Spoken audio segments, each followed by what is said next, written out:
এখন আমাদের এই প্রোগ্রামে সারা দেশ থেকে নেতাকর্মী উপস্থিত হবেন। আমরা আশা করছি লক্ষাধিক নেতাকর্মী, মিনিমাম 1 লক্ষ নেতাকর্মী হবে, তার চেয়ে বেশি হবে।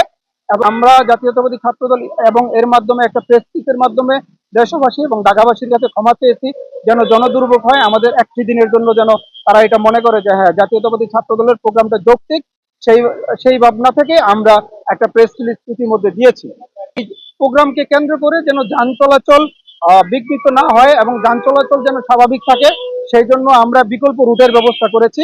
এবং আমরা বাংলাদেশ জাতীয়তাবাদী ছাত্র দলের পক্ষ থেকে বিকল্প রুটের একটা ম্যাপও গণমাধ্যমে প্রকাশ করেছি এবং ডিএমপিও একটা ম্যাপ প্রকাশ করবে। এখন আমাদের এই প্রোগ্রামে সারা দেশ থেকে নেতাকর্মী উপস্থিত হবেন। আমরা আশা করছি লক্ষাধিক নেতাকর্মী, মিনিমাম 1 লক্ষ নেতাকর্মী হবে, তার চেয়ে বেশি হবে। এবং আমাদের এই কর্মসূচির ব্যাপ্তি হবে এদিক দিয়ে কাটাবন মোড়, ওই দিক দিয়ে মৎস্য ভবন এবং সামনে শাহবাগ থানা পর্যন্ত।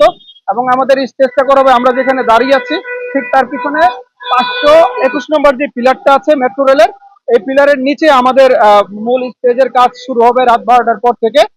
আমরা অবশ্যই আমরা নাগরিক দায়বদ্ধতা থেকে আমরা কিন্তু ডিএমপির সাথে কোলাবোরেশন করে আমরা ডাইভারশনের ব্যবস্থা করেছি। এবং শাহবাগ গুরুত্বপূর্ণ একটি ইন্টারসেকশন, এখানে যদি যান চলাচল বন্ধ হয় এটার প্রভাব ঢাকা শহরে পড়ে এবং আমরা ঢাকাবাসী হিসেবে আমরা এটা জানি। কিন্তু আমরা আশা করছি যে আগামীকালকে যেই ধরনের ডাইভারশন আমরা করে দিচ্ছি, কাঁটাবনের এই দিক থেকে কাঁটাবনের পাশ দিয়ে যে রাস্তাটা সেটা খোলা থাকবে, মৎস্য ভবনের পাশ দিয়ে রাস্তা থাকবে। এবং আমরা ইন্টারকন্টিনেন্টালের এখান থেকে রাস্তা বন্ধ করে দিয়ে ডাইভারশন হিসাবে আপনার ওই যে রোডটা আছে রমনা পার্কের পাশে যে রোডটা, সেই রোড দিয়ে গাড়ি চলে যাবে। আশা করছি খুব একটা জনদুর্ভোগ হবে না।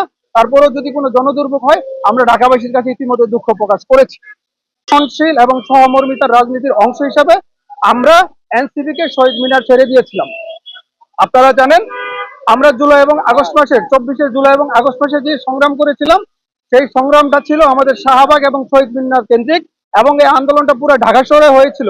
তো যেহেতু আমরা শহীদ মিনারটা ছেড়ে দিয়েছিলাম এনসিপি কে, সেই ধারাবাহিকতায় আমরা শাহবাগে আমাদের অবস্থান কর্মসূচি এবং আমাদের যে সমাবেশ, ছাত্র সমাবেশ, সেটা পালন করব। সেই লক্ষ্যে আমাদের সম্পূর্ণ প্রস্তুতি কমপ্লিট হয়েছে।